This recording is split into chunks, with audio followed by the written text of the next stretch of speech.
What is up, everybody? Welcome back to another episode of the Tasteless podcast. This episode was recorded right before I went to Blizzcon.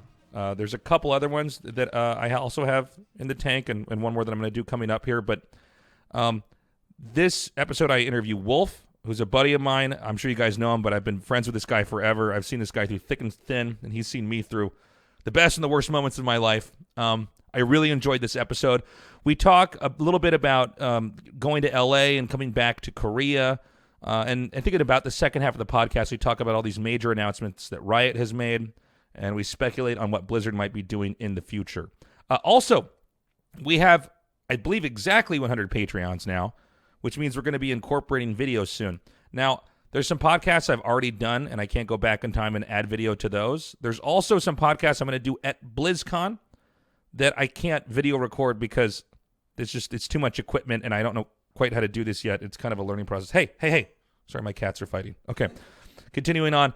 So we're going to do video recordings for the podcast after I get back from BlizzCon. We might still be dropping some additional episodes because they've already been recorded. But after that, I'm going to come back. I'm going to grab a guest. We're going to get cameras on us, and we're going to go to the next level. So thank you guys so much. But this is really just the beginning. The more that you guys support us, the more we can do. I want to add more mics. I want to get more than one camera. And eventually I'd like to build a studio. So any support you can give goes a long way. It's patreon.com/Tasteless podcast. If you've got the extra money, it is really, really appreciated, and it's going to go to make this show better and better. I guess that does it for our intro. So let's go ahead and start. Episode, what is this, 15 then? It'll be something. You'll see it in the title. Let's start this episode with Wolf. So were you sick yesterday, or you just get sick? I just woke up this morning with a scratchy throat. I wasn't really feeling sick or anything yesterday, but I woke up thinking to myself, well, not a great day to have a scratchy throat in a podcast recording, but I think my voice sounds okay overall. I used to get super stressed out, man, before I'd have a cast if my voice was like hoarse at all. Yeah. Ugh, I hated that. Well, I went to Noribong twice this week because a lot of the Overwatch people were in town for the Gauntlet, and some of the Atlanta players are still here, and they love going to karaoke, so sang a little bit too much this week, but I don't have any casts anytime in the near future, that are planned, so I figured I could go hard, but I think I'm feeling it now. So, when are you working again? At the moment, I don't know. It's probably going to be, if I re-sign for Overwatch League next year, that's like the next up-and-coming thing that I really know that I'm planning to do. Yeah. Barring there's any sort of, StarCraft tournament that pops up. In Korea we have these one-off things. Usually you and Dan do StarCraft, but sometimes a Heroes thing might pop up. I mean, you never know. Right. Yeah, it's this weird thing that happens actually for a lot of companies is that, especially in December, they usually have to get rid of their yearly budget. So sometimes if they've been successfully nickeling and diming and being conservative with their pay, they'll realize, oh, we've got like $20,000 left over. We need to run some tournament somewhere if we can assemble something. Yeah, I mean, for StarCraft, we always had the Kespa Cup that would just pop up at the end of the year. The old Hot 6 Cups that would happen. The old GSL Hot 6 tournaments. Blizzard Cup, I think, was one of the ones that we had back in the day. The December tournaments were real in Korea, and it was great because if we didn't have those, man, casting on the day rate, it's like, well, not going to make a lot of money here at the end of the year. Yeah, this is one of the weird things I think a lot of people don't know is we're basically paid by the day, or by the cast, I guess you should say. And so if you don't see us on camera, we're not making any money. Like if you see us on camera 5 days a week, then we are rolling in cash. But it's I've always found this part of the year stressful because it's usually when everybody renegotiates their contracts, at least out here in Korea, for the next year. So I always find December to be like nice because I don't have that much casting. Like my stuff's basically wrapping up. I just have a few KSL days, but then I always dread, I don't know, man, just not knowing, like, can I get a raise or, Yeah, it's I'm going to try to lower my pay or what? It's stressful, too, I think, for us as broadcasters because, during the normal parts of the year, even if you have a personal life stress or, one event's coming up and you're doing negotiations for that, you do kind of, I feel like, relieve that stress by working, because while you're casting, while you're working and focusing on a tournament, everything else just kind of fades into the background. Like your focus is on the tournament you're working on and all your problems are kind of like out of focus in the background. But when you're done with the year, basically, at the end of the year, and you're trying to deal with all these contract renegotiations, you're not working either. You're kind of just sitting in your house stressing out. Yeah, I felt like we always, as casters out here, collectively lose our minds when it's that time, because there's always the chance you try to ask for more and they say, no, you're fired. Or we're going to get this other guy, and you go, whoa, wait. So I've always found it kind of scary. So you just got back to Korea, I want to say like what, 9 days ago or something like that? Something like that. What's today? Is today like the 18th? Today's Friday. I don't even know what day it is. This happens when you don't work. Yeah, it's 18th. the 18th. Yeah. I got back on the 6th, so 12 days ago. So, one thing, I don't know how much people who watch your cast know this about you, but you were in Korea basically nonstop minus work travel for okay, hold on, let me see if I can do this right. You were here for 6 years or 5.5 years? I moved here in 2011, so... Wait a minute, then I'm way off. So like 7 to 8 years. 7 to 8 years, yeah. Jesus Christ. And you actually, because some casters come out here, they don't learn the language, they don't learn how to read and write in Korean. You have, in some ways, almost become a Korean coming out here. Yeah, in a lot of ways, sure. When I first moved out here, it was a big priority for me to learn Korean. And I remember spending time with you and Artosis, and your friend Matt, and we would go to restaurants and you guys would be able to order drinks or tell a taxi to go left or right, and I was like, I'll never be that good, but I ended up really focusing on it and kind of teaching myself. A lot of people that I worked with over the years tried to take classes.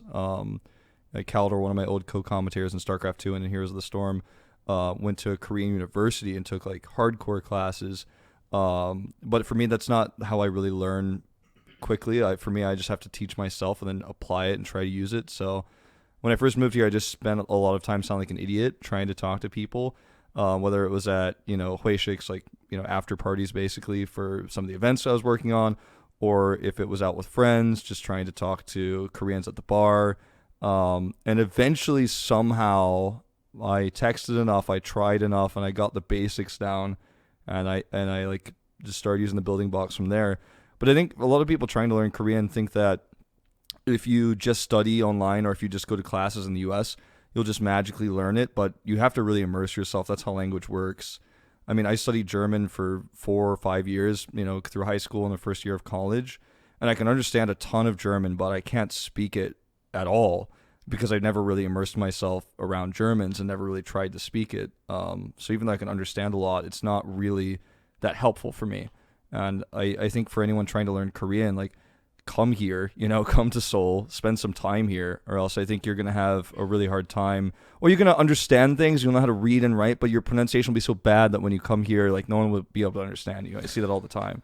Yeah, I think you're 100% right about the immersion. I'm actually back in classes right now, trying to study up, and my girlfriend's Korean, so that helps out a lot.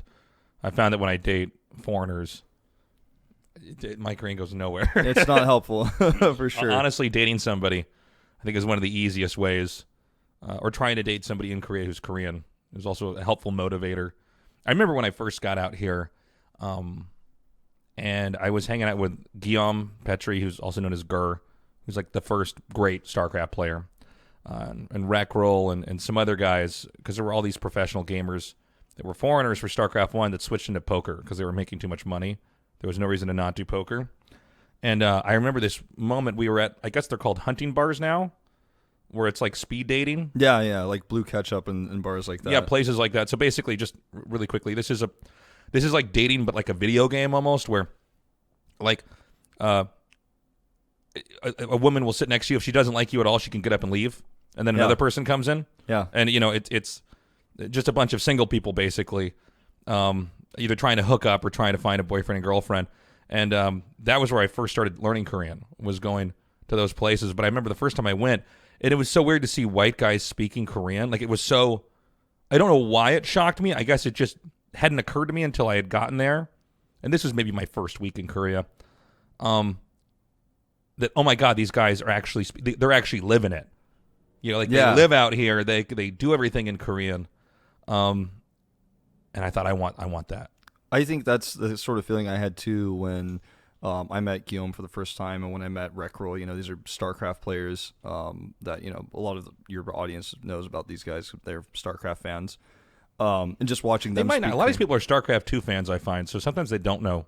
But sure. But Rekrol was world champion in poker, former StarCraft 1 pro, and then Guillaume, he was also a professional poker player, but now he does a variety of TV shows where he wanders around speaking Korean and experiencing Korean culture. So you introduced me to those guys, and I remember when I first got here just talking with those guys, and I was impressed by you and Dan speaking Korean in the taxi or something like that, or at the restaurant. But then I saw these guys, at the bar talking to people and just how fluent they were. And I mean, if you had your eyes closed, you might think they were Korean because their Korean was so good. Right. That really inspired me and made me feel like I can absolutely learn this. And when I asked them about it, they're like, well, I lived here for a really long time. I was like, well, I plan on living here for a long time, right? So hopefully one day I'll get there. I don't know if I've quite gotten there yet, but I feel very confident in my Korean now. I can solve almost any problem. And I think that's like as good as you want to be, right? Is, even if you don't know a word for something, you can explain what it is, you could describe what it is, and you could solve that issue. Yeah, I'm in a situation where I don't have any problems, basically. Unless I need to have a serious conversation about like a topic I don't know. But if like something happens in my life, my Korean can get me out of it. I'm not confused if I go to a restaurant or a bar or anything. But it's really cool to see how you take that. I think your Korean is much better than mine. Actually, I know your Korean's much better than mine. So it's really impressive to see someone like you who's immersed himself so heavily out here opt to go to Los Angeles for a while to do Overwatch League. Yeah, that was one of the toughest decisions I think I've ever made since I've been out here. And I knew that the way that Korea was going to operate in 2019 was changing a lot. So to give backstory on the history, originally we had a tournament out here called Apex. I know you and Papa Smithy touched on this on his episode a little bit. But it was an OGN tournament that actually got me into Overwatch because I wasn't sure if I wanted to commentate Overwatch. It looked like a really hard game to follow, really hard game to cast. I wasn't sure if I was going to be a successful esport. But what got me into Overwatch was OGN's Apex tournament because I thought the production was amazing. The camera shots they were using to capture the action, in-game camera shots, the observing, as we call it in esports, was really good. The music they were using was really catchy. And I thought, everything OGN's made that has been big, that they went all in on. You think about the StarCraft leagues, the OSL Pro League, and you think about LoL Champions, which, now is LCK and now Riot runs. But everything they built kind of became an empire in Korea to a certain extent. Right. So I thought, and not unlike the GSL, for example. Sure. But I thought, okay, if this tournament really stays and the production is this good and people are excited about it, I want to give it a shot. I want to try this. And I didn't get into it until the third season. The Monty and Doa left to do the first season of Overwatch League. So when they left, I joined. And then after that, after Apex Season 4, we were all wondering, is Apex Season 5 going to happen? And it didn't because they changed the format. They took the rights away from OGN and gave it to NBC. We had the old NBC game producer, used to produce the MSL, working on that tournament. So we were casting Contenders Now, which was the Korean league. When it was also now pushed around the U.S., there was Contenders Europe, Contenders North America, Australia, South America. Korean league was the most prestigious one. The only one that was offline, but it was still a little bit different, right? But I still enjoyed commentating it and gained a lot more experience. And then when I was asked if I wanted to cast the Overwatch League, I also found out at the same time that the Korean league was going to be moving to an online format. And I didn't want to stay in Korea to do the game that I felt like my future was moving into if it was going to be online, because I don't think online tournaments are legit. I mean, everything we've cast out here that's been big, that's been popular, has always been offline. And that was one of the biggest decision-making factors for me was when deciding to move to the Overwatch League, was I really want to stick with this game, and I want to be part of something bigger like the Overwatch League. And I knew I'd eventually return to Korea. It was just going to be for a year, 8 months technically. But I thought, well, if I stay here and I cast this online tournament, where's my career really going? Even though I have a lot of Korean followers, I have, an Instagram that's basically fully only Korean. I thought, well, if I do some content in Korean while I'm over there and just kind of grin and bear it and get through the season, then I can come back here and kind of reboot my life where it was 8 months before. Going to the Overwatch League was a fantastic experience, though. I mean, I thought I was gonna, have to relearn a lot of production stuff because it's so different in Western production versus Korean production. But it was really a fantastic experience working with an American studio who had, when I press a button, I can talk to somebody and get stats pulled. I can press a button, ask for coffee, and someone will bring it to me, which we don't have here in Korea at all. Yeah, it's much more bare bones, kind of hands off. The difference between Korean production and Western production, I feel like Western production, what I don't like about it is that it can get so hands on that there's too many cooks in my kitchen. Yeah. Kind of thing, where in Korea they just leave you alone. You don't have somebody in your ear telling you to talk about this or do that, which I like. I felt like that gave me the freedom to find myself as a caster, but if you can get the right Western production, it's really good. Yeah, so that's what I was worried about too, because I'm so used to, since casting the GSL and all the other Korean tournaments I've done out here, Pro League, SSL, no one ever talks to you, right? I mean, somebody might tell you if like something crazy happens, like a pause, or maybe we should clarify just for people that don't cast. What we're talking about is like people in your ears, sure, or on a commercial break, someone comes up to you and tells you to do this or that. That's what we mean by like hands-on. Yeah. Where in Korea they just let you do your own thing because if you were hired to do that, you should know how to do it. You follow along on the Korean broadcast. We do, basically what we call a piggyback broadcast, where you have the same feed that the Koreans are commentating off of with no Korean commentator audio. It's just the English audio. You have the same music, you have the same graphics, same images. So what you're casting as an English commentator in Korea is the same. You're looking at the same feed, the same view as the Korean commentators. Just the audio is different, and obviously you usually have a camera shot of the Korean commentators. But yeah, no one's really telling you this graphic's coming up next, this graphic's coming up next. No one's telling you to hurry up your points, and you kind of have to. It's kind of a fun game where you have to follow the Korean commentators' pacing as well. If they're going faster than you, you kind of have to speed up what you're doing, or maybe you're going too fast, you have to slow it down. I think that's what gives the Korean production kind of a homely feel. Is you're just kind of along for the ride. Yeah, oftentimes. there's something about when you're casting something out here in Korea, because we're tethered onto the other broadcaster, piggybacked on there. It feels like more of a private stream when you're commentating it, and like you're part of a live production, but you're almost in the background. Whereas when you have a producer in your ear, and this is what, by the way, this is what happens with like actual Koreans who are casting in Korean, they're following more of a format that you were following out, that we would refer to as Western production. Sure. So there's something that I find kind of cozy about casting. Absolutely. A tethered stream, but I don't know if that's just because that's what I'm used to. I think for me, I still like it, and I did it when I cast the Gauntlet just recently, which was a Overwatch Contenders tournament that happened in Seoul recently. And I went back to it where I don't have anyone talking to me, and it felt great again. I think there's advantages and disadvantages. The cool thing about the Overwatch League, the advantages were that they would ask us, for example, when you go into a Korean broadcast, they know what stats they're going to show, they know what graphics are going to show, and you don't even necessarily know before the show starts. You go through them. They would call us before the show and ask us if there were any particular stats we wanted to pull and show. They would ask us what kind of B-roll we wanted to show, like what kind of footage of the players are you looking for when you're telling this story. Do you want a footage of this guy looking sad? Do you want a footage of this guy looking happy? Do you want in-game footage of his EMPs, abilities used in the game? Like, do you want his earth shatters? What are you looking for? What kind of stuff can we pull? And they had a fantastic team of people that could pull that stuff in less than 24 hours whenever I asked for it. And then they'd call us again and be like, this is the stuff that we got. We got everything you asked for, except maybe this or that, which we couldn't find in time. So all of the story is directed by us, and we get to push the broadcast in certain directions. And if I ask for a camera shot of a player, if I press the talkback button, they can give me that. If I ask for stats after a map for a specific metric, they can give me that. And in Korean production, I feel like they kind of always get the stats and stuff right in general anyways. Like, usually the information is pretty prevalent. Yeah, it seems like they've been doing this for so long. Like, I know for GSL, they'll just my producers will just come up and list off all the important stats. Here, we've already figured it out. Yeah. Here you go. And I go, oh, thank you. I didn't realize that this guy was 10-1. I thought it would have been closer, but yeah. The production at the Overwatch League was a lot more reliant on the casters to tell the story. And I think all that's because, we've been working in esports so much longer than most of the production people who mostly have a sports background at the Overwatch League had.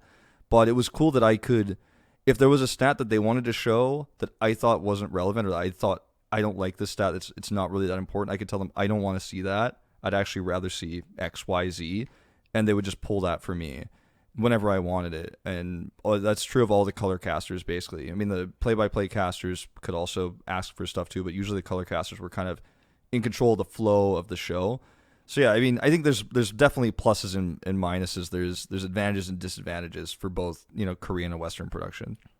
I want to ask you, I guess let me just get right to this. Going to California and working, I mean, the Overwatch League is done in Burbank, and for those of you who don't know, who are listening, Burbank's where a lot of TV shows are filmed in California. What is your experience like working out of these production kind of convention hall places? Because when you start to see how TV shows in the West are made, it's kind of a fascinating little, I don't know how to describe. How would you describe where Overwatch League is made? So, I mean, we have the big studio, the quote-unquote studio that you see, the stage that you see when you see the Overwatch League, where you see Los Angeles Valiant on one side and you see Shanghai Dragons on the other side, is a stage that's built out, that's rented, and built out, that looks really amazing, but it's not naturally there. Whoever's using that space has to rent and build this stage, right? And then you have a wide array of seats on the ground right in front of it, just like you would have at the GSL, for example. And then all the seats behind those are kind of tiered up, almost like a theater. But that's just what you see on camera. What you see otherwise, if you're a caster, is you're almost in like an anthill or like a beehive. Yes. Okay, this is what I was trying to get to. So there's like 16 or 8 or something like that TV studios all connected together in this weird convention hall block. And it's maze-like and labyrinthian, and there's a cafeteria in the middle. Yeah, there's a cafeteria. There's all sorts of rooms that all needs different key cards to get into. Yes. And then you go up and down staircases to get to certain parts of the building. But if you take the wrong one, you'll end up in the wrong place. And there's so many signs that tell you, quote-unquote, where to go, but then you don't really know what they mean. It says, like, to go to XYZ Hall, and you're like, well, I don't know what that means. How do I get out of here? And I told everyone who hadn't been at the studio before, because there was a lot of new staff at the Overwatch League that hadn't worked there before, and I had worked there for Heroes of the Storm, actually, before the Overwatch League even started. And I was like, you will get lost. Like, keep track of where you are and stay with people, because for the first week, you're just going to get lost. You're going to suddenly walk into a Blizzard meeting, or you're going to walk into a production staff meeting thinking you're walking around the corner and trying to get out of the building, and then you're just going to walk into a meeting and be like, oh my God, guys, where is the exit? It's such an odd thing. I think a couple TV shows. Ryan, can you look this up? This HBO show that was making it's older, but it was a show about late night talk shows. Like, it was basically a parody of like what it's like to be like working on the Letterman show or like the Johnny Carson show. By the way, the Overwatch League that studio is actually where the Johnny Carson show was filmed. That's in the exact same space. Larry Sanders Show. Or I feel like BoJack Horseman's done a good job kind of capturing what it is like to be working on a television set. But it's a very, very different thing, particularly in California. Yeah, I would agree with that. It's kind of strange when you go to one of these studios, too, because it always looks so big on the camera, right? Right. And then when you arrive there, you're like, oh, it's a little bit smaller than I remembered. I feel like Overwatch League's stage that they had in what we call Bala, the Blizzard Arena, Los Angeles, it's one of the only studios I've been to where it feels almost as big as it looks on camera. I mean, for those people who used to watch the old GSL, like the very beginning, remember the Mokdong studio? So that was place actually looked huge on camera, but it's actually tiny. And it was actually on the second floor of a middle school, which was totally fucking weird. Like it was almost embarrassing because people would come out, to see the show, and you'd basically be an adult walking into a school, and you'd see people who wanted to come and watch the show kind of hem and haw at the edge of the school, thinking, is it really in there? I can't just walk into a school, right? If I'm an adult and I don't have a child there. Seoul, the way they have the studio set up, because this is such a big, kind of a beehive of a city, usually it's just some studio plugged into a building. Yeah. Somewhere. I know that at Digital Media City, right, there's a more of a kind of convention hall setup of studios. Sure. Is that correct? Yeah, there's a bunch of studios in Digital Media City. KBS's studios are all in there. TBS. I mean, not all of KBS's studios, but their major ones. NBC. Right. And, I've done some radio show stuff out with TBS down there. Obviously I've cast a lot at the OGN studio, the Giga Arena, which is there as well, which is where Apex used to be, where LCK used to be, and all the shows OGN did recently. Not the old OSL. That was in a different studio in Yongsan. But, yeah, the Overwatch League studio, it feels, when you walk into it as a fan or, in my case as a caster, it feels as big as it looks on camera. It's a little bit uncanny. I really appreciate the scale of that studio, and I don't know if I'll ever work on something that big again for a regular show. Next year we're all going to be traveling to homestands. We're going to be from city to city, so you're not going to have the same insanely sick setup that we had basic in LA, constantly already pre-built. I'm never going to have that again for Overwatch League because we're going to be traveling. So I wonder if I'll ever work in a studio regularly, like you do for GSL, that is as big and as massive as what the Overwatch League studio was. It's do you think would you prefer, if you had one, to just have a big studio, or do you prefer to be traveling constantly? For me, I mean, as a broadcaster, I prefer to have one studio. You feel familiar with it. You start to know like where everything is, in about like 6 months time, right? You pretty much know everything that's in the building. Where you can go outside to meet your co-casters, meet the pro gamers if you wanted to chat with anybody before you grab a taxi, or, a Lyft or whatever the case may be, where you are. I enjoyed that feeling of like, this is my studio, this is my place. I enjoyed that when we were in Mokdong, later on in Yongsan for OGN, and then the Samsung studio, the one that we have now, which was Golem EXP, but now Afrika TV. Having regular studios makes you feel like you've got this home and this place, exactly where the makeup room is. When I go to events, now I love traveling for events, don't get me wrong, but if I'm talking about studios, and when you go to a new event, you got to get your credentials, You're going to lose them. I always lose my credentials. And the security guard doesn't let you in, and you got to call somebody. Yeah. You don't know where the makeup room is because it's your first time and your last time you're ever going to work in that studio. You got to go find. You got to go find where it is. If you forget because you're thinking about a million other things, you got to call your talent manager, and he's going to have to come find you. He's going to be really pissed because he's dealing with like 4 other people just like you who keep getting lost. You never feel comfortable when you're traveling from studio to studio. It's something you get used to, I think, and I certainly have gotten used to, but I absolutely prefer the home studio feel to like a different building every time. Yeah, that is a funny thing when you are on the road a lot, when you're touring, is that you end up in some place, you're going to be there for 6 days, and how you slowly figure out that little area. Like, okay, there's a gas station down the street if I need to get snacks. There's this restaurant that's good. That other restaurant's bad. We're not going there. There's this one bar that's cool. And we figured it out. Now it's time to go. Yeah. You always know, like, the best place to get fresh air is where everyone's, like, gathering to smoke. Like, that's always the fastest way out of the studio where you're like, oh, man, it's hot in there. And when you're in these studios, too, it's so dark all the time. Yep. And if you're in these long 12-hour days, which, we often are, you're just in the dark all day.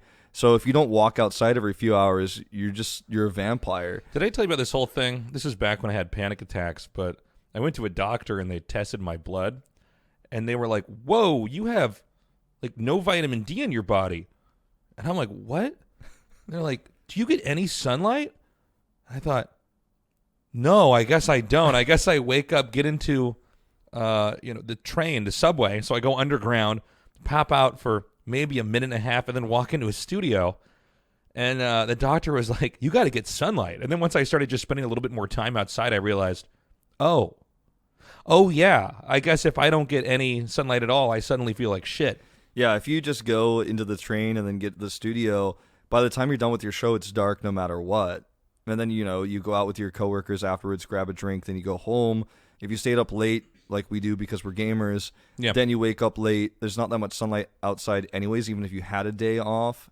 And, I mean, and part of it, we all just spend at our computers playing video games anyways. Yeah, you're a night owl like me. Yeah. Or Valdez. Like Dan, he's got kids, so his kids, he's forced to wake up early and bring them to school. But I will sleep all day until it's time to basically get ready and then go cast. I've tried to fix it, but I find that organically I end up going to bed later and later and later. Like tomorrow I've got what's probably going to be a 10-hour cast, which I can't believe we still have these type of casts. And Good luck. I'm fucked, man. But I've got this like 10-hour cast. It starts at 10 a.m. I got to be at the studio at 9 a.m. and I'm dreading it because I know I'm going to lay in my bed and stare at the ceiling, having heart palpitations. Because that's the worst nightmare is the idea of ever missing a show or being late. But, yeah, I mean it's crazy what it is like to just be indoors that much.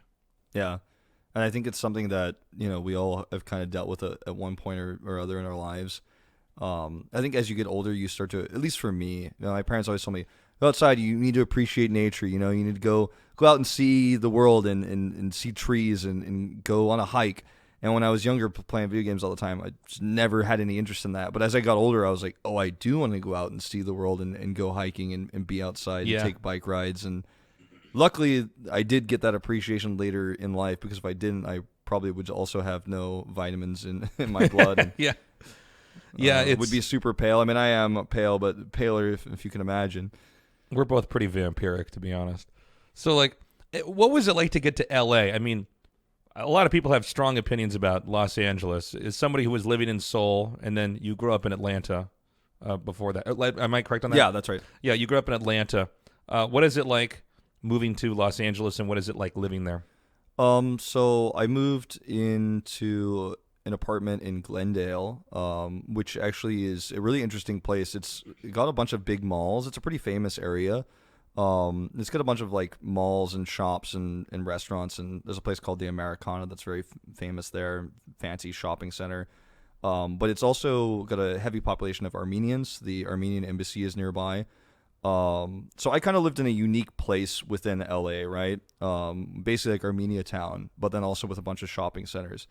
Armenians I met very friendly, and it was really cool to be a part of like the Armenian community for a little bit, because all the restaurants around mostly were run by Armenians, and the security staff you'd run into at the bar, some of the bar owners and bartenders. It was really cool. I didn't like learn any Armenian or anything like that, but it was cool kind of experiencing their culture, which was pretty awesome. But outside of that, going downtown LA, or just going to the bars around Glendale, not even necessarily Glendale, like Hollywood, North Hollywood, or NoHo as they call it.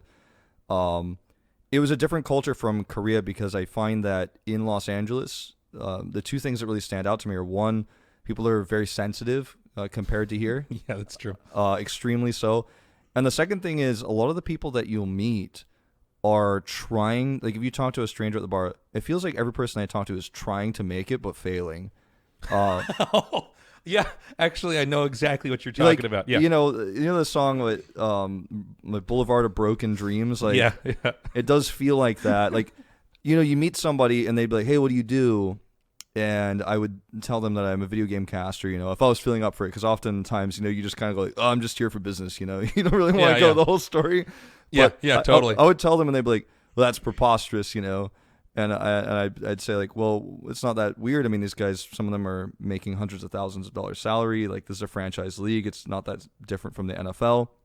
And they're like, "That's preposterous." Like, "Well, what are you doing?" "Well, I'm trying to make it in film right now. Like, if you can look up my movie on IMDb, and like, I look it up. There's like no thumbnail picture. There's like no actors listed. But he's like, "No, it's on IMDb, and I'm trying to get my film. Like, I'm trying to go to Sundance, but like, it's not going so well, And there's just stuff like that where these people would be like, "Well, that's preposterous what you're doing," and then show me like this thing they're trying to do, but it's not working, and they'd feel very proud of themselves, but very like looking down on what I've done. Oh, video games, like, no way. LA is a weird city because it seems to weed people out, and because its major export is entertainment, you end up with entertainment people, which are just kind of a weird. It's sort of a weird group of people in of themselves. For instance, when you go to a bar, everybody that works in the bar is good looking because they're all trying to become actors. Yeah. So there's this like excess of beauty in LA, but also most people in entertainment don't make it. Yeah. And so, I know exactly what you're saying when you say everybody's trying to make it, but they're failing. Yeah. Yeah. And onto the sensitivity thing. How did you find Californians to be sensitive? I found that, like, if you had a different opinion, I mean, most people in California, you'll be hard pressed to find any conservative people that are out and around, young people, right? So, if you're talking about politics, if you're talking about anything that's non-left, like, they don't even want to hear it oftentimes. I'm not trying to generalize and say everyone in California, but most people I interacted with.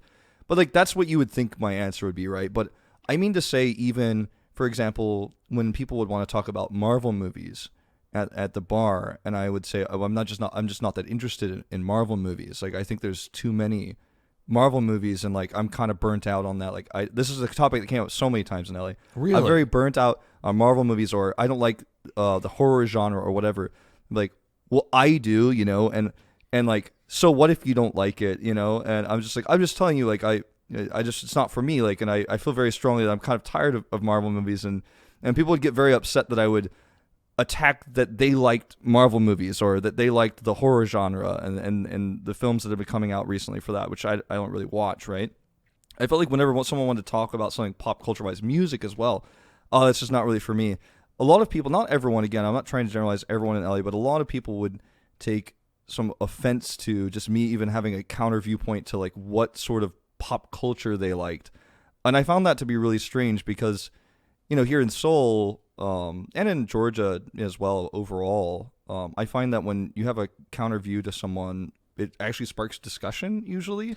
Yeah, California seems to be very interested in trying to homogenize all of the opinions on everything. It's weird because whenever I've first gone to California, I've always noticed it seems like everybody's kind of cool with everybody. And then if opinions start to come out for some reason, it gets weird. There's like antibodies against other ideas, and it's a very odd thing. Did you feel like you had to deal with like woke culture? Define woke culture, I guess. I don't know. I guess being overly politically correct. I'd say half the people I talk to about stuff like, let's just take for an example, there was this issue. I don't know the details of it, but someone said something about such and such spirit animal, right? And then there were people that are offended by this idea of a spirit animal. There was some people that genuinely, and I don't know the details of this, but there was something that was discussed for several days, right? And there were some people that were very hard stuck, like, you can't say that anymore, right? Why can't you say spirit animal? I don't know. I just because this is exactly what I was talking about. I withdraw myself from these conversations, right? But some people were also just like, well, that's ridiculous. I don't understand why people are so fed up with that. I felt like it was 50-50 almost. I wouldn't go as far as to say that everyone that I interacted with was very woke, as you say, and very much like, we can't say that anymore, or that's so offensive nowadays. I think a lot of that, really, people over exaggerate how much of a movement that is. I think because it's just on social media, and everything that blows up on social media you see, especially with like how Twitter works with retweets by their own nature, like, make things look bigger than they are because they're just being reposted, infinitely. So I find that generally people weren't that upset about, things of that nature. I can't think of any great examples right now, minus the weird spirit animal thing, which was a topic of discussion around me for days. That's so weird. I had this thing happen to me where I was at Korean barbecue in LA, because this is the story of my life. Is I leave Korea and I want to eat other food, but everybody in esports wants to eat Korean barbecue. This always happens. It always happens. My first night in LA, my very first night, everyone was like, "Go, we got to get KBBQ." Like, you're from Korea, right? And it's like, it's gonna be great. I don't want to get Korean barbecue if I'm not in Korea anymore. I mean, the Korean barbecue in Seoul's, I mean, obviously it's the best in the world, but I'm at this Korean barbecue place, and this is one of these places where the staff is all Koreans, right? And I ordered something in Korean to them, and someone else at my table was offended. Like, why are you doing that? You should just be able to speak English to him, man. This happened to me before, yeah. And I don't know. Okay. I was very curious if this has happened to you, where I'm thinking, no, this isn't offensive. I speak this guy's language. This guy, by the way, that I was ordering from, his English was actually not very good anyways. And so, but people were somehow offended by this. I've had this happen to me too, where, someone at the table would be like, almost in a weird opposite way, where someone at the table would be like, "Oh, you can speak Korean, so like, you want to order in Korean?" I'd be like, "Yeah, sure." And I would try, and interestingly, like, a lot of the Korean restaurants I went to, like, the staff was Korean American and didn't speak Korean very well, or got really nervous or embarrassed because I would order in Korean, some of them got offended, like, oh, I just because I'm Korean doesn't mean I speak Korean, kind of thing. And I was like, all right, I learned very quickly, like, okay, probably if I'm not in like K-Town, like probably I don't want to use Korean because someone might get offended either at my table or the staff there. But I think that's mostly just because if you are a Korean American and you don't speak Korean, you probably you're carrying a lot of weight, I think. You probably feel guilty about it or something, or your parents have made you feel guilty. Or sure, and it's actually kind of messed up, but sometimes the Korean Americans do travel to Korea and get discriminated against because their Korean is not up to par. So I do feel for those people, and it actually made me feel guilty sometimes when I first moved there, try to speak Korean to people, and then they were just unable to respond. So I do understand like that sort of guilt, right? But sometimes there were people at the table who were like, well, I mean, they speak English. Also, when I would go to K-Town, sometimes they're like, yeah, they all speak English. But I'm like, yeah, but like we're in a Korean restaurant in K-Town, and I don't want to make them feel uncomfortable. The same way, I mean, in Korea, like in Seoul, when you talk to people here, like a lot of them do understand English, but like, of course, we're going to speak Korean if we can, because it just makes their lives easier. I guess what I found more interesting about it was the idea that you could be offended either way by just trying to communicate in a language. Sure. You could be, I mean, one thing that happens to a lot of foreigners out here who don't speak English is people keep speaking English to them. Yeah. You can go to, for instance, a Turkish kebab place and order in Korean. Their Korean's going to be better than their English. Yeah. Out here, but I just found that I find it interesting in California what people choose to be offended by. And I'm not interested in hurting people's feelings or anything like that, but every time I go there, I realize, okay, I got to tweak a few dials here and turn this down over here because I don't want to step on people's toes. There is overall, like, even though all my friends I hung out with were pretty cool and chill, and I felt like when I had a few people over to the Seth and I's apartment, my co-caster Achilles, we lived together while we were there. We'd have some people over. When it was a private setting where I know every person in the room, I always felt like I could say anything. Just like Seoul, even though a lot of those people are LA natives. But not that I say offensive things all the time, but as you say, like sometimes people misconstrue like a joke that you've made into something that's offensive, or even I found sometimes laughing at a joke that someone else has made makes me like now they're offended at me because I thought something someone said was funny, even though it might have been like a little bit off the rails. It does feel like sometimes when you're out with people you don't know. Like I did have this feeling of like I don't think I'm going to say anything offensive. But I'm a little bit on guard. I'm a little bit on guard all the time about what I say. So, just to totally change the subject here.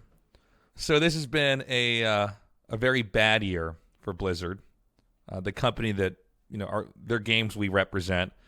The Heroes of the Storm League was canceled. There was an 800-person firing or layoffs at Blizzard, I should say. And a lot of those people were the people that we worked with. So it wasn't like they shut down some department that was invisible to you and I. And we're in this PR nightmare for Blizzard with Hearthstone. On top of that, for when this was recorded, by the way, because I think this should be airing basically right before BlizzCon, we just saw these major announcements from Riot. They just dropped a bomb. I know that there's going to be this League of Legends anime series. They are launching a card game. They are launching an FPS. Fighting game. Right, fighting game. And I think there's some other stuff. There's like an action game. Like I don't know. I haven't seen it yet, but I think it involves Blitzcrank, the champion from the game, and maybe it's like Devil May Cry type. I don't know. I haven't seen that one yet, but I've seen everything else. It's a lot, I think there's an esports team manager game or something like that. So, Riot, which a lot of people would joke about them at the time, they had one game, right? Yeah. And their game Riot essentially... game. Riot game. And with no disrespect being tossed here, this game was... they were emulating Dota, right? It was in some ways a carbon copy of another game that was basically a mod of a Blizzard game. Now, I think in Blizzard's defense, Riot waited 10 years to drop all these bombs at once, so I think it's going to be tough for Blizzard to match this. But, well, let's go ahead and just talk about what Riot's doing right now. Each of these games appears to be a target to take on the other major competitor, right? Sure, it's like a genre. It's like a game per genre almost.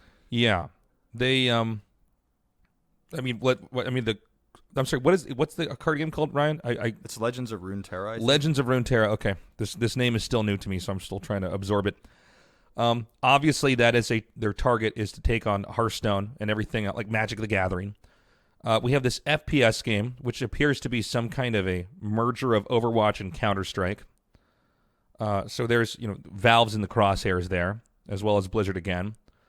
The fighting game is putting Capcom and Namco, every other FGC publisher there. They're attempting to step in and take this on. I mean, it hadn't even occurred to me, but this esports team builder, all these things are going to have esports, but what they're doing is they're taking a game that I guess it would be like SimCity or something, like a theme hospital type game. Yeah, football hockey manager type thing. So where these people this is essentially a game that's not probably going to ever be an esport, but it still centers around esports to only push that concept further along here. And just like Nintendo did with Pokemon, where they had an animated series that captured the minds and the lives of young children, and they grew up playing Pokemon, and now as adults we all know the different Pokemon by name. It just seems like they're about to attack everywhere at once. Yeah. I wonder, first of all, I do respect Riot a lot we all have kind of like heard rumors here and there about this game or that game being made by Riot over the last, really like 6-7 years. Yeah, I heard a lot of rumors too. And it seemed like, Riot was just not ready to release anything. And I do respect a company like Riot for waiting until they feel like they've really got a grasp on something before pushing it out. And Blizzard, has done this with a lot of their games before too. Nintendo notorious for delaying and or canceling their games if they just don't feel like, they're really going to hit the mark. So I do really respect them for that. In terms of the games that we've really got a close look on, we saw Legends of Runeterra, the card game. Like people are streaming it right now on Twitch. For me, it's really interesting because I played a lot of League when it first came out, but not so much recently. But there's no attachment for me to the characters in the card game because I'm not really a League person per se. Like I only know League because of the esport. I know the champions because of the esport. It's the same for me. I have no relationship with those champions. Yeah. So it's weird. Like Hearthstone, I never really played World of Warcraft. So like Hearthstone was kind of the same thing for me, but I fell in love with Hearthstone. So I wonder if I'll end up liking this game. It feels a lot more complicated than Hearthstone at first glance. But I don't have a key. I can't play it right now, but if I do eventually get a key, I'm going to check it out. But I'm already kind of like pretty deep in Hearthstone, in terms of like how much money I've spent on that game and how many hours I spent. I spent so much money, I just stopped. I just spent so much money on Hearthstone. I thought, my fucking God, man. I mean, I'm an adult and I make okay money, so it's like I can do that. But I went like almost double I think the money I spent on Hearthstone from casting it because I cast a few events here and there. Yeah. Over like 5 years. So when I got to that point, I was like, I'm also going to stop spending money on Hearthstone for now, and I go like free to play, just whatever gold I get from grinding, like I buy packs with the gold. But yeah, I don't know exactly how Runeterra's model is going to work yet either. I mean, some details are out, but we've been traveling and working and stuff, so I don't know exactly how the game's going to shape up. But it looks very complicated. It doesn't look as attractive to me as Hearthstone did, just because it feels like there's a lot I need to understand. Like you switch sides for attack and defense, it looks like, and there's a lot more mechanics on the cards, and your deck is a little bit more complicated. It's not like a 2-card limit. It's much bigger than that. So it seems like a hardcore version of Hearthstone. So I guess for people who are really hardcore into trading card games, it might be for them. Yeah, I think I'll check it out. I'm super intrigued by the shooting game because apparently that's what I'm most excited about. Yeah. Well, I think this actually, the way that it looks, it almost seems like it's slightly lower tier graphics. And I think one of the reasons for that, and a lot of people don't know this, but Counter-Strike is not actually the biggest game of that type in the world. No. A lot of Europeans are probably losing their shit hearing this, but this is actually a fact. There's Crossfire, which I'm sure a lot of people who are listening to this have never heard of this game. Special Force Sudden Attack. There's a couple other ones. These are all in a sense, kind of crappier versions of Counter-Strike. They're lower-tiered graphics, but places in the world where they can't afford high-end gaming PCs, that's what they play. And these games also operate on the free-to-play model, where like you can buy stuff in the game if you want, but you don't have to. Yeah, and that's part of why League of Legends was so successful as well. It's just a pretty low graphics requirement to play. And here's the thing. The companies that have run Crossfire and Special Force, they've not hit it off with their esports stuff. They didn't seem to have the infrastructure or even the player base to necessarily want to go, full on into their game. It wasn't a global, I think, player base, It was kind of regionalized in China and Southeast Asia. And in Indonesia and places like that. But with Riot's ability to run esports, this game could be the biggest thing ever. And apparently they're doing all this stuff to combat bad ping and lag, which is always the issue that can affect a shooting game more than basically anything else. Shooting games and fighting games. And if they can fix online play for those two games to be as global and as doable no matter where you're in the world as possible, I mean, they might just take over. Yeah, I mean, I'm excited for it. I mean, we saw very little footage of the game in general, but some of the stuff that we did see looked very Counter-Strike-esque in terms of the aim, and how valuable headshots are. For example, in Overwatch, a headshot is going to net you a kill straight away unless you're using, Widowmaker, for example, or another hero that has, like, burst damage to the head, like McCree. Otherwise, even if you're shooting in the head, you're still going to have to hit several times. It's not the same kind of shooter, right?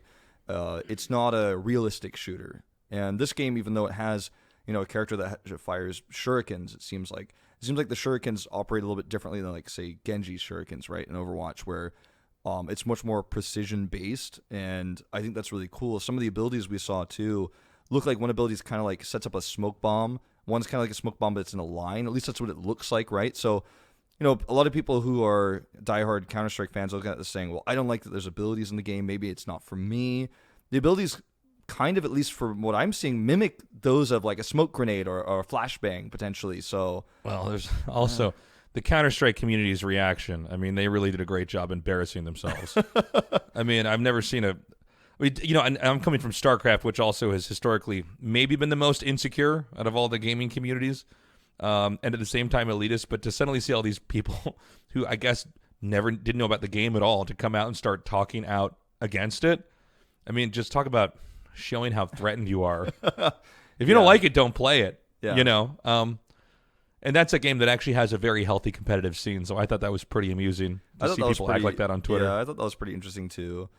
I look forward to it though, because now that I've cast an FPS for about 3 years, I mean, I did before that, like some of the Crossfire, some of the sudden attack stuff you were talking about, but kind of just one off.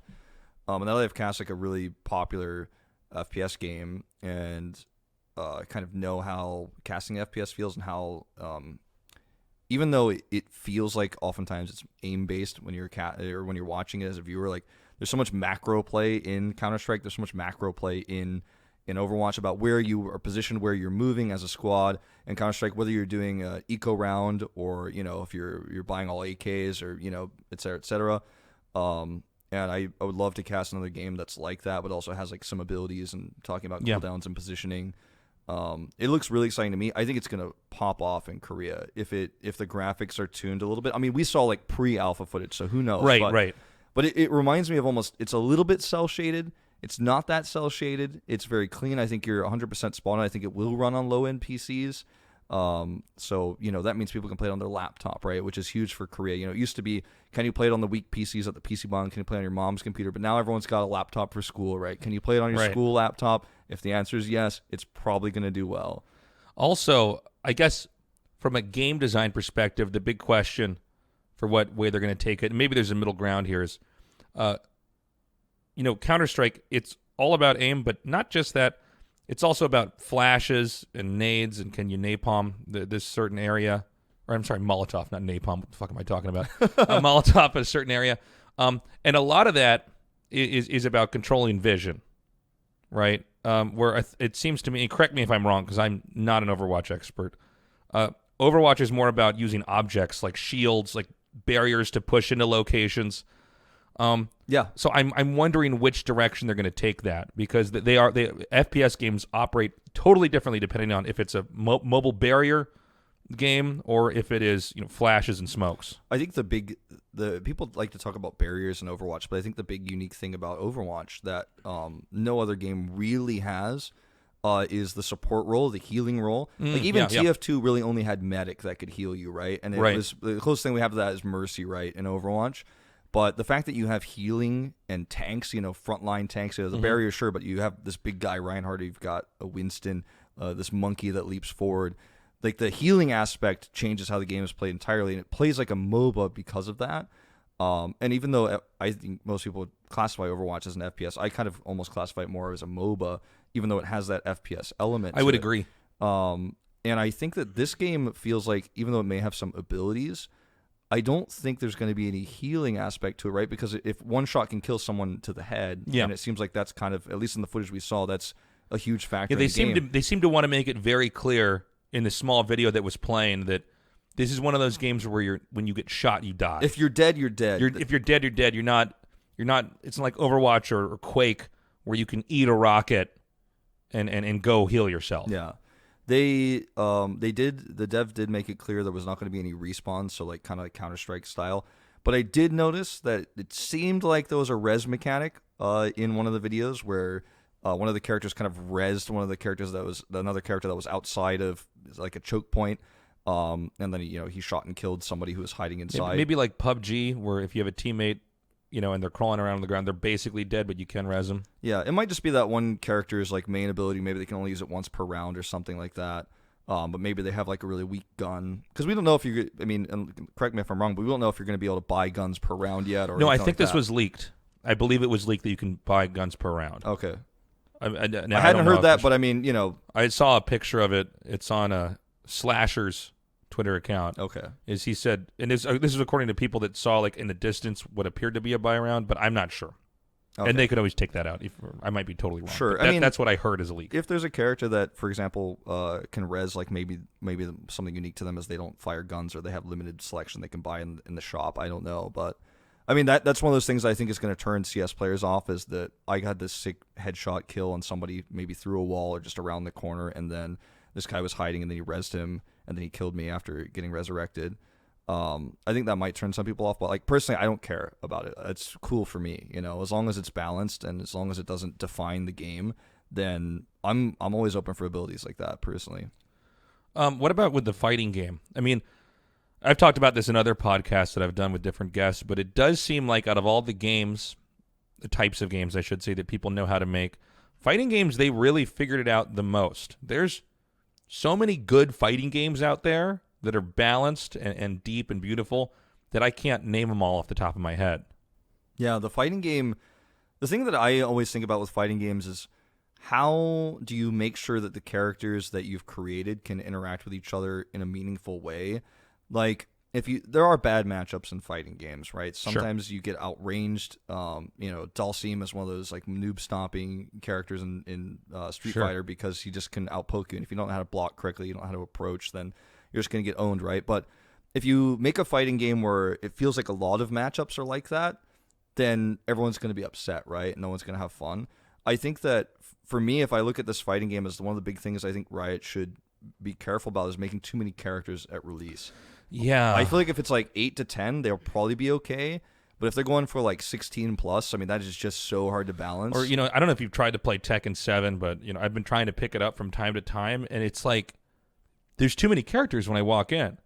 It seems like they're going to have to do a slow drip, which they probably already know to do. Yeah, I think that's the way, right? When you think about all the games that have massive character rosters now, they didn't start that way. When you look at Street Fighter, even the original Smash Bros. Game for the Nintendo 64 started with 8 characters, 4 unlockable characters, so like 12 in total. I think Riot could start with an 8-character cast and kind of DLC build it out into a wider cast. You talk about Tekken, Smash Ultimate has like 70-plus characters in it now, too. So if you're not a Smash person, you haven't playing throughout the entire Smash lifetime, I find a lot of people are like, whoa, there's a lot to know, I almost feel like they should have slowed that down, the proliferation of characters. There's a ton. Yeah, I remember how many characters were there in Street Fighter V when it came out? It was a very low number. There's quite a bit now, but Yeah, I do wonder. I wonder what the cultural implications of this are going to be for the FGC as well. You know, the FGC has always been suspicious of publishers and organizers. I know, for instance, Capcom is really not doing well with Street Fighter V right now. Namco's actually doing very well with Tekken lately, but they seem like they're starting on such a smaller scale. Like it's just now, like Tekken esports is starting to become a thing that's growing. But a lot of these fighting game tournaments, they want to be able to curse as casters. They want to. They don't want some kind of overarching publisher to control stuff. And we know, we can at least glean from the way that Riot's handled League of Legends, where they are in complete control of everything, that they'd be doing this a similar, if not the same thing, with this fighting game. Yeah, most fighting game communities really don't like the idea of circuit-based tournaments. They usually like one-off events that are hosted by that, that TO is, tournament organizer. Some TO creates a tournament, and they create a series of tournaments, like EVO, for example, one of the most famous ones, obviously. But there's even smaller ones, like in Smash Bros, like Big House. And I think people like the idea that every tournament is different, has its own style, has its own tournament organizer is located in a different place. So, if you live closer to it, you get to travel there easier than, if it was always in one place, like LA, for example, centralized in one location. If you don't live there, it's tough to get there, especially if you're a competitor in a game where you're not like on a team or in a franchise league or anything like that. So I understand why the fighting game community is kind of against circuit-based tournaments, because they've just never really had that before. But I imagine Riot, if they really want this to be an esports, they're in esport, they've got to have their finger on the pulse on this, right? I feel like they're not going to try to create a new LCS-type format. It was also why they just announced this nonchalantly at EVO. Like, they just sort of brought it up, and the other commentators were talking about how hype it was, and then they showed a little bit of this in this trailer, the fighting game that's coming up here. But, yeah, I don't know. I think if they do this correctly, though, this will make a lot of fighting game players very rich. And those guys, a lot of them have not made that much money. Yeah. A lot of them ever. Yeah. I was seeing some memes on Twitter today about, like, if you get there was this guy who posted a tweet basically saying what it means when you get top 4 in EVO, and it was like that Nick Gass show, that you remember that old show, that weird game show, and it was just like, we've got this great gift for you, Nate. It's Secrets of Jafar, the DVD, like, or VHS or something like that. It's like, if you're not getting like top even at EVO, like, you're winning pennies basically, and it's really rough for those fighting game guys who literally pay their way to all these tournaments, like, they have to fly themselves. I mean, some orgs obviously fly the players. It depends on where you're at, but if you're a new up and coming player, you got to fly yourself to tournament. You bomb out early, you win nothing, and you've still got to pay for your hotel. It's a hard scene to get into.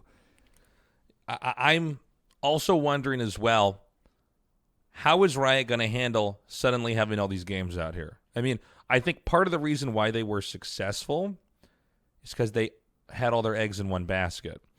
From personally working with Blizzard, I've actually seen, in my opinion, some of the errors that are causing them to, I think, be taken down several pegs. For instance, every time a new game comes out, a lot of times they'll take the very best and brightest that were managing one game and then shift them to the next game. And then, another game comes out, then they'll move people from there. And there's also, it seems to be almost an incentive system inside the company that if you're going to be at the newest game, you're going to, I don't know if you get paid the most, I really don't, but you're going to be given the most attention, probably given the best funding for your projects, while other games can be put on life support, basically. Yeah, I mean, so I think the idea of, like, the Alive game, right? The newest and biggest and brightest, is something that kind of, it's a bug that infected, I think, Blizzard employees and even casters for a while, because StarCraft 2 was for a little while like the biggest esport in the West. I mean, the world, really. Yeah, really. I mean, in terms of live production, I mean, we had the GSL running, which had insanely good viewership back then, still doing solid today. But I mean, at the time, it was massive. Then you have MLGs who are also popping off. Then you have all these companies making new studios. NASL, remember that tournament? Yeah. NASL appears. IEM is doing their own thing, and you've got IPL, the IGN Pro League. So there's a lot going on, right? I think StarCraft fans were trained to believe, like, we are the biggest and the greatest. Yeah. And then every time a new Blizzard IP became an esport, everyone's wondering, is this the one? Is this the biggest game in the world? Like, should I go there? Should I care about it? I think that it kind of trickles down to staff and casters and production people as well. Because once League of Legends really blew up, everyone saw the viewership numbers, everyone saw dollar signs in their eyes, right? But they wanted to stay within Blizzard, so I think everyone was always kind of like jumping to the next thing. And I think a lot of people lost sight of where they were and like what they were passionate about along the way. Because I mean, we saw it with Heroes especially. I feel like a lot of people really wanted to try it out. I ended up really loving the game and cast it for a long time. But it didn't blow up. You know, it didn't become the thing that everyone wanted it to be. And a lot of people, as soon as they realized that, just jumped out. And I stayed in until the end. You know, I cast the last HGC finals. You know, I mean, not the grand finals of the tournament, but like I went to BlizzCon. I was on the desk. I was involved in that league. I'd cast the Korean league there.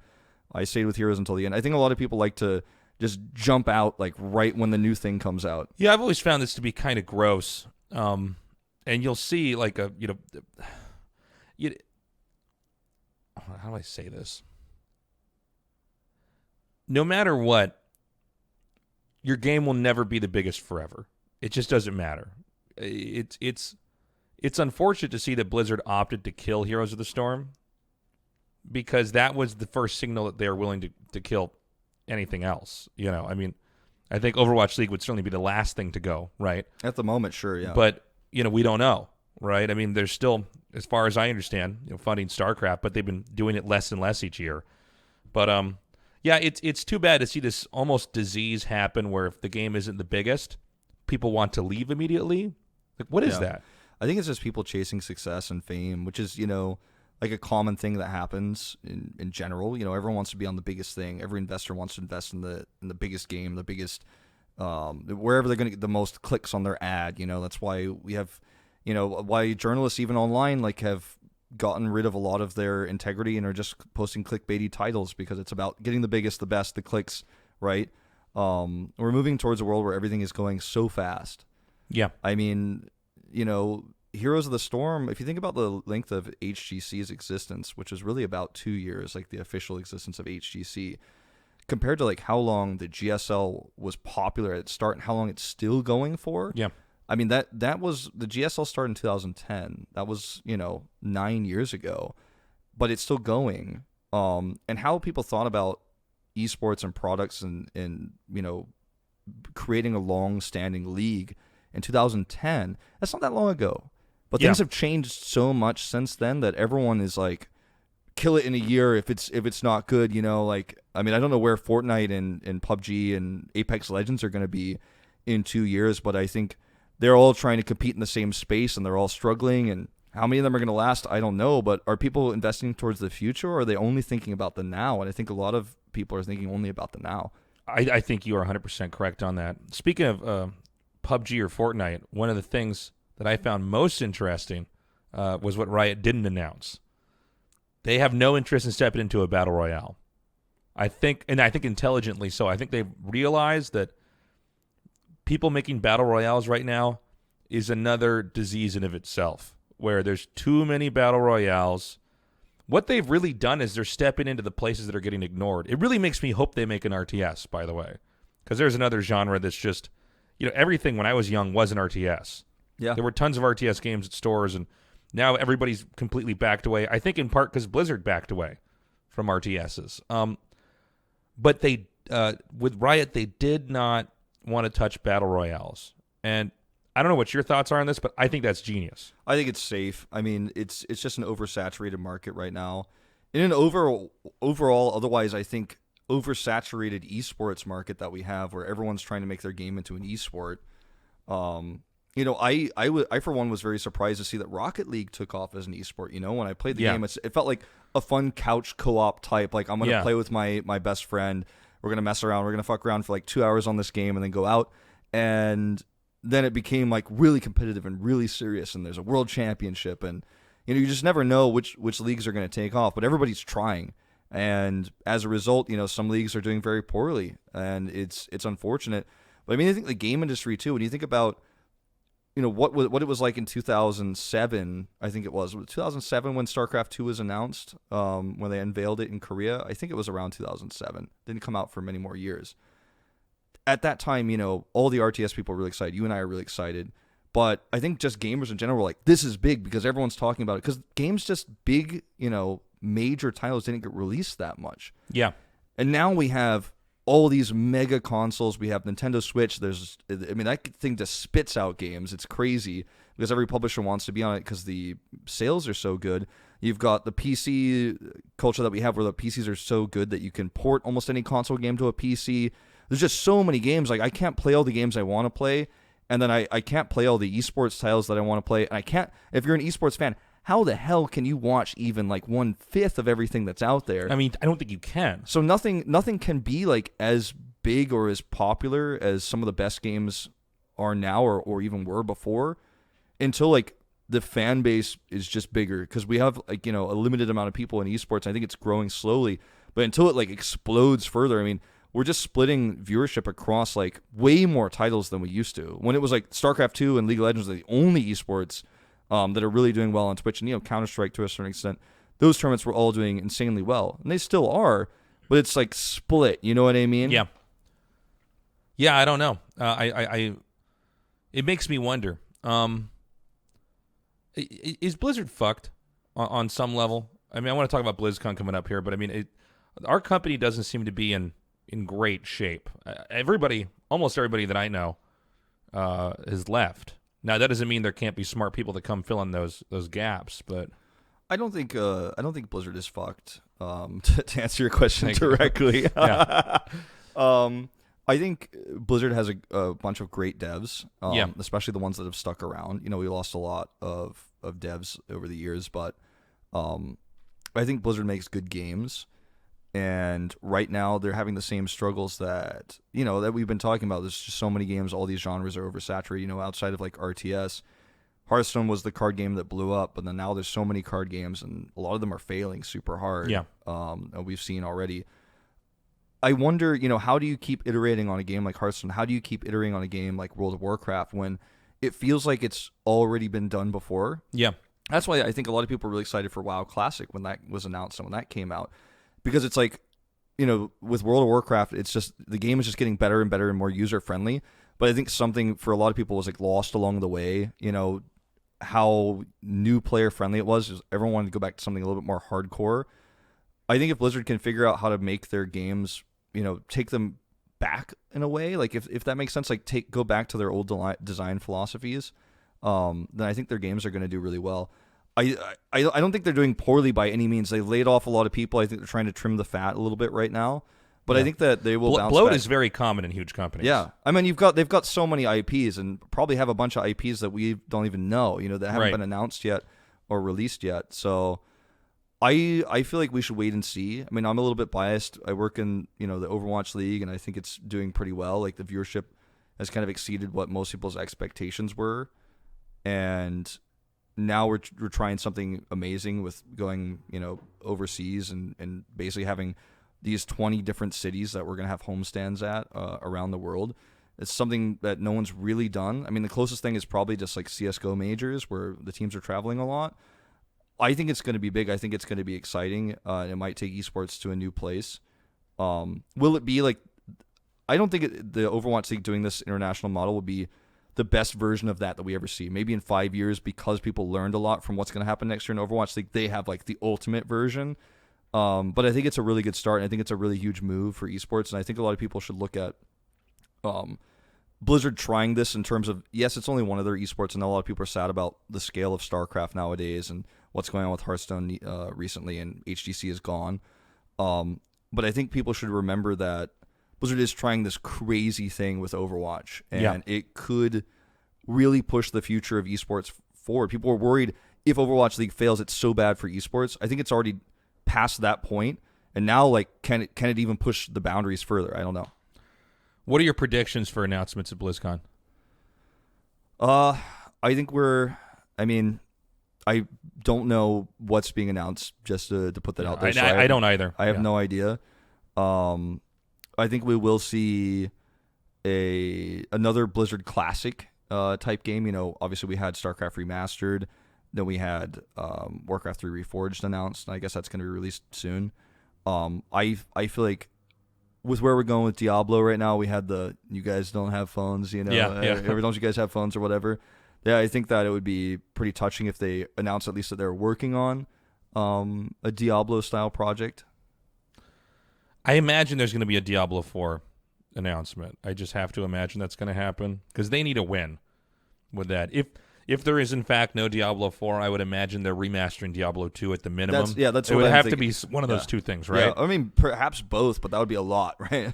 Well, this is also the weird thing this is the weird position that Blizzard's in right now, right? Is Riot intentionally has their worlds has worlds before BlizzCon, right? It's going to be done before BlizzCon, right? I believe right before BlizzCon. Yeah, like literally right before BlizzCon. So that's very intentional by them. Now, Riot doesn't normally make major yearly announcements unless there's something I just don't know. And so they basically, I think intentionally in this moment of weakness with Blizzard, and also it pans out nicely, it's the 10-year anniversary, right?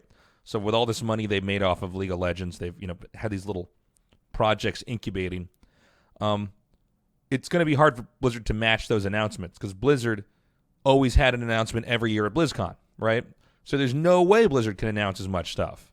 Yeah, it's going to be tough. So I imagine there'll be something new in each game, maybe a new Heroes of the Storm hero, some expansion pack's going to be announced in Hearthstone, I think. I think they need to do something pretty big with Hearthstone, to be honest. Yeah, I think this BlizzCon has to be big for Blizzard because last BlizzCon was pretty lackluster overall in terms of announcements.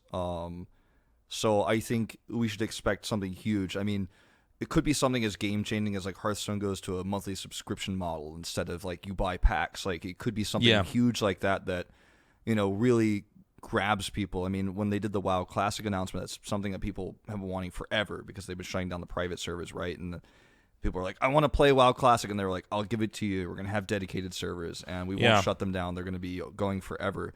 I would love to see something like that really grips people and goes, Blizzard knows what I want, Yeah. It's interesting as well because, we have a new CEO there. It seems like before Mike Morhaime left, he made sure, and I don't know this for sure, but this is what it seems like to me. He made sure that all of his old games got remastered. And I guess we're going to see how those compete and match with the new games that Blizzard's going to come out with. It does seem like somewhere along the way there was a design philosophy change, by the way. Like, Heroes of the Storm, I think, was the first time this was shown. You agree with me on this? Because it was basically like there certainly became at some point this idea of I want our games to be accessible, and I think the philosophy was probably easy to learn, difficult to master, right? And I think Hearthstone kind of fell into this as well. Like anyone could pick up Hearthstone and learn how to play it in 5 minutes time. You play the tutorial that it makes you play, where you kill like the big monkey guy, and you play as Janna. You beat the monkey guy. You gotta throw his bananas back at him or whatever. Yeah, you kill Illidan, who is like his hero power is OP, but you still beat him because it's like geared for you to beat him. Like nobody dies in the tutorial, Yeah. Except Brendan, he died in the tutorial. But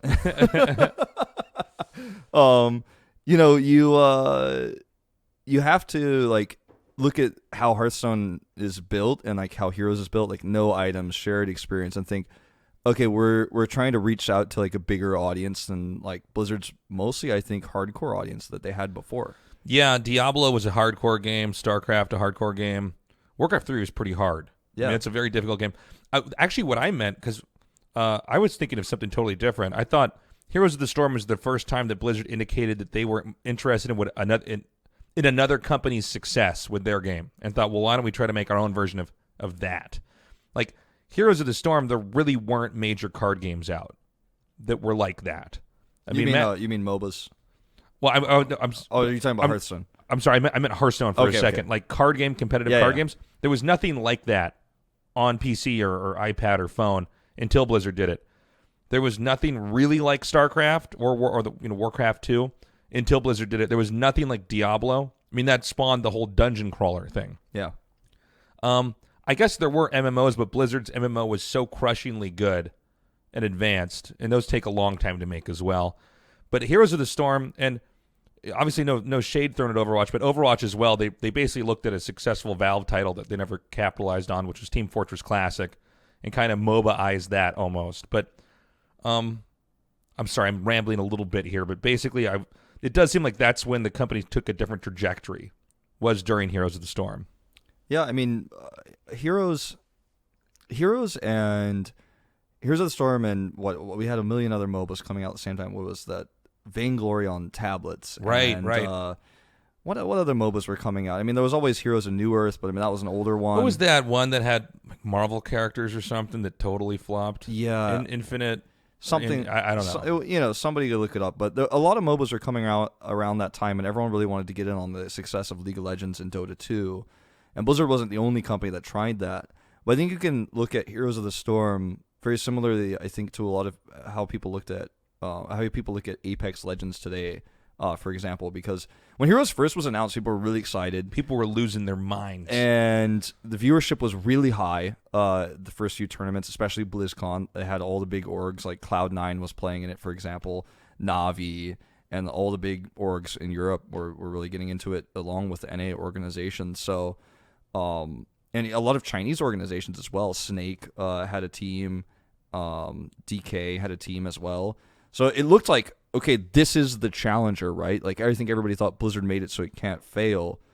And when you look back on that, it failed because it was an oversaturated market. The same way, like, why Riot is not going to make a battle royale right now, right? It's like, it's over. Like, there's no one else is getting under the door. It's almost unwise to try to invest into that because it is so heavy. I mean, right now, I don't know how big Apex Legends is right now, but it's mostly still just PUBG in the Asian market, and then in North America it's Fortnite. And I don't quite know where the European market is on that, but yeah, I don't know much about Europe for that either, but I think it's mostly still Fortnite. I mean, Fortnite's huge. It's big. It's really big. Okay, so other predictions here.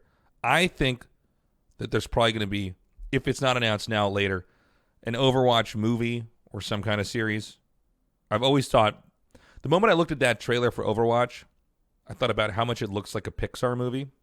Yeah, I think everybody looks at that trailer that way. Like, I think a lot of people, when they first saw it, they thought it was going to be a movie. I thought it was going to be, yeah. That's right. I thought they're making a movie. Oh, it's a game. Okay. But it, with what they did with the World of Warcraft movie, I have to imagine there's some intentions on trying to get into this form of media. Like we're seeing Riot do now, or what we've seen Nintendo do with Pokemon. Yeah, I wonder if that's something that they'll do, because I mean, they obviously have really talented animators.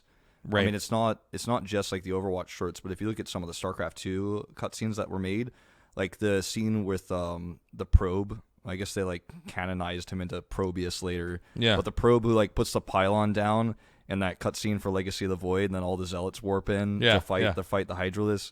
There's a lot of really cool animation that's been done over the years. Even when you look as far back as like Brood War, I mean, those are pretty cool cutscenes. That was like time. The big reward too when you'd beat the game or get to a certain point, is they give you this cutscene. Yeah. So I mean, I think that there's definitely a lot of talented animators that could make something. I think a movie is probably more realistic if we were going to go down that route, right? Because if you make an animated series of that's a lot, right? And they're working on so many other cutscenes for so many other games, probably IPs we don't even know. I could see a movie though, even if it's like a short movie, like a 20-minute, 30-minute movie. Like, yeah, I could see that. I mean, they have a lot of cutscenes they make for their new hero releases and map releases. What about StarCraft? Do you think there's going to be anything for StarCraft? I mean, my big thing for StarCraft is tell me about the Google AI. Like, where are we at? Like, that's I think the biggest. Yeah. That's the big thing for StarCraft is tell me that like Alpha Star is ready to go, and we're gonna determine like humanity's champion, and they're gonna fight. We're gonna find out if Skynet's gonna kill us all. I hope that eventually they make another RTS. It's StarCraft 2 has been out for 9 years. They announced StarCraft 1. I'm sorry, what the fuck am I talking about?